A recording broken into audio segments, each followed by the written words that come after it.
Welcome to Betrayal Ledger. Let us get started with today's story. I was making coffee when Cindy came into the kitchen. She was holding a duffel bag in her weekend suitcase, the one she usually took when we visited her parents. She did not look upset. "I think I need a break," she said, standing a few feet away, like she was not sure if she should cross the kitchen tiles. From what I asked, though, I already knew.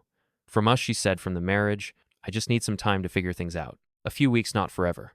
I looked at her for a long second. She was not crying. Her voice was steady. I could tell she had practiced this. Maybe not the exact words, but the delivery. She was prepared for resistance, but I did not give her any. "Okay," I said, and stepped aside. No questions she asked. No, I said. She blinked. Maybe she expected a fight or a list of promises or some grand gesture, but I had already felt the distance weeks ago. She was here, but only halfway. Sometimes her silence during dinner felt louder than traffic. She walked to the front door. No hugs, no argument, just "I will be in touch" over her shoulder. And then she was gone. The lock clicked behind her. I stood there for a while, not thinking, just standing. That was Saturday. By Sunday, the house felt twice as quiet. Not heavy, just unoccupied. The first week passed like muscle memory. I got up at 6:15. I went to the gym, then the shower. Got myself busy with work emails. Cindy's slippers were still by the bed. I left them there. I was not pretending she had not left. I just did not feel the need to rearrange everything right away. I needed to observe what life felt like without her in it. Strangely, it was not unbearable. The silence did not press on me like I thought it would. Jonathan, my younger brother, came over on Wednesday night. He brought beers and a pizza like it was college again. He glanced around the living room. "You good?" "I am all right," I said. We did not talk much more about it. Just watched the game and cracked a few jokes. The next morning, I walked into the kitchen and noticed her favorite mug was missing from the drying rack, the red one with the chipped handle. She must have taken it. That told me everything I needed to know. You do not pack your favorite mug for a short break. That Friday, I worked late, came home to a clean house and leftovers. I watched a movie I knew she never liked, slept like a rock. There were no emotional outbursts, no breakdowns in the shower, just space. Not the kind she asked for, the kind I did not know I needed. It was the 12th night since she left. I remember because I just poured a drink and was halfway through a documentary about wildlife migration. The kind of slow, quiet thing Cindy used to say made her feel weirdly sad. My phone rang around 11:40 p.m. Her name lit up the screen. She had not called or texted once since she walked out. I let it ring twice before answering. "Hey," she said. Her voice was softer than usual, not shaky but slower, like she had had wine or something stronger. "Hey," I said. There was a pause. "I was not sure if I should call," she continued. "It is late." I did not reply. I remembered that documentary you watched last year, the one about Arctic wolves. You told me the alpha pair, mates for life. Remember that? I did not answer her question. "Are you calling to talk about wolves, Cindy?" She exhaled sharply. "No. I do not know. I have been thinking a lot about us. The quiet here feels different than the quiet at home. Yours feels more intentional." I waited. "Do you miss me?" she asked. That was the moment she really called for that question. The test.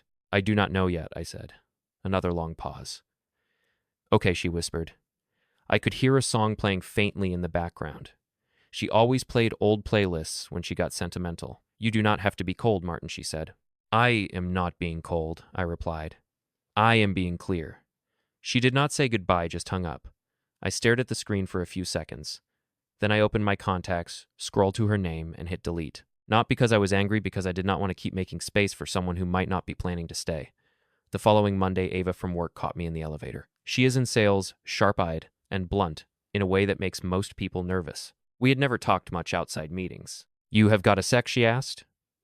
"Sure." She hesitated, then said, "I did not know if I should bring this up, but I saw Cindy this weekend."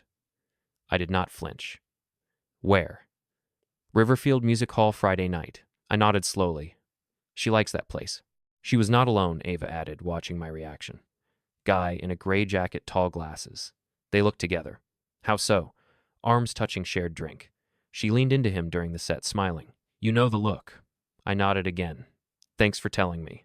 She paused. "You okay?" "I am fine." I was not lying. That night I came home and pulled out our wedding album. Sat with it for a while, then slid it into a storage bin in the hallway closet. Not out of spite, just done pretending the photo still matched the present. After that, I opened her side of the dresser. There were still a few things she had not taken. A scarf, a perfume bottle, and an old hoodie. I packed it all into a small cardboard box, taped it shut, and dropped it in the garage. No note, no drama, just action. She had asked for space. She had used it, but not to think to try something else, someone else. The next morning I drove downtown and filed for divorce. No hesitation, just a quiet decision that felt overdue. She wanted a break from the marriage. That is what she said. But I was starting to understand something deeper. She did not pause the marriage. She paused accountability. It was exactly 3 weeks after she left. Saturday afternoon. I just gotten back from a run when the doorbell rang. I opened it and saw her standing there, hair pulled back, hoodie on, no makeup. But it was not the look that got me. It was her posture, like she was not sure whether to step in or step away. "Can we talk?" she asked. I did not move. Just let the moment hang there for a second. Then I stepped aside. She walked in like someone returning to a dream. They were not sure they were welcome in. Her eyes swept over the living room like it had been rearranged, but everything was exactly where she left it except for her. She stood in the middle of the room, arms crossed. I have been doing a lot of thinking. I waited. These last 3 weeks have been confusing but also revealing. I thought I needed space to figure things out. But being out there away from you, the house, everything, I realized I had taken what we had for granted. Still, I did not speak. She kept going. "I miss the way you made me feel safe. The routine, the quiet, even the little arguments. I miss all of it. I made a mistake. I want to come home." I nodded once, walked into the hallway, and came back with a box I packed. I set it down between us. Her eyes dropped. Her voice cracked. "What is this?" "Your things," I said, calm, clear. "From the dresser, the bathroom, the drawer." She shook her head slightly as if that might make this part go away. "Wait, what are you saying?" I met her eyes. "You asked for a break. This is what the break gave me." She took a slow step forward. "Martin, please take this. Grab your things and go." Her lip trembled, but she did not cry. Not yet. She had not realized the door she thought she could walk back through had already been closed. She did not take the box right away. She just stood there staring at it like it was proof of something she did not want to admit. "I did not think," she started, voice low, "you would stop loving me this fast." "I did not," I said. "I stopped waiting to matter. I was confused, Martin. I needed clarity. Everything felt stuck." I stepped closer, voice even. "So instead of talking to me, you left and filled the silence with someone else." Ava told me everything. Cindy, her mouth opened slightly. "Ava, she saw you. Riverfield Music Hall Friday night. Said you looked pretty comfortable for someone who needed space." She swallowed hard. "It was not like that. You do not understand. That guy, he was not what I thought. It was not serious. He is out of the picture. He left." I nodded. "And now you are back." Silence. Finally, she whispered, "I never stopped loving you." I did not answer that. Just looked at her. Not angry, not cold, just done. "You missed the routine," I said. "The safety, the quiet. You did not miss me." She opened her mouth, closed it again. "I was building a life with someone," I said. "I did not know you were only visiting it." Then the tears came. "Do not do this," she said. "Please, we can fix it." "No," I replied. "You do not get to break it, test the exit, and then call it home again." "I never meant to hurt you," she said, voice cracking. "But you still did," I said. "And meaning does not erase damage." She reached out for my hand. I stepped back. "This house," I said quietly, "was ours. Now it is mine again. And the peace in it that is not yours to take." She looked like she wanted to scream, but could not find the breath. Her shoulders shook. I pointed at the box. "Please." She finally moved toward it. No begging, no last attempt, just the slow, painful realization that her break came with a price. A week later, Jonathan called to give me a heads up. Cindy had asked about me. She did not say much. He told me just the usual, how I was doing, whether I was seeing someone, questions that did not need answers anymore. He had not told her anything, which I appreciated. There was nothing left to explain. Jonathan hesitated before hanging up. He said I did not sound mad or even sad. Just done. He was right. I was not carrying grief anymore. No tightness in the chest. No midnight questions. It was not bitterness.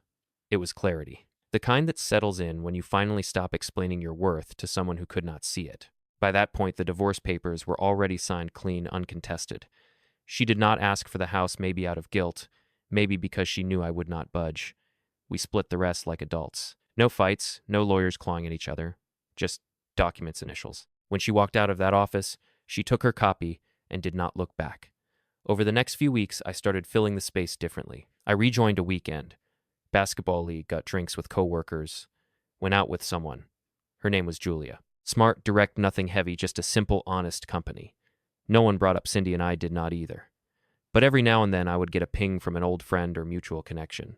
She asked about you. She said she still loves you. She regrets everything. I started answering all of them the same way.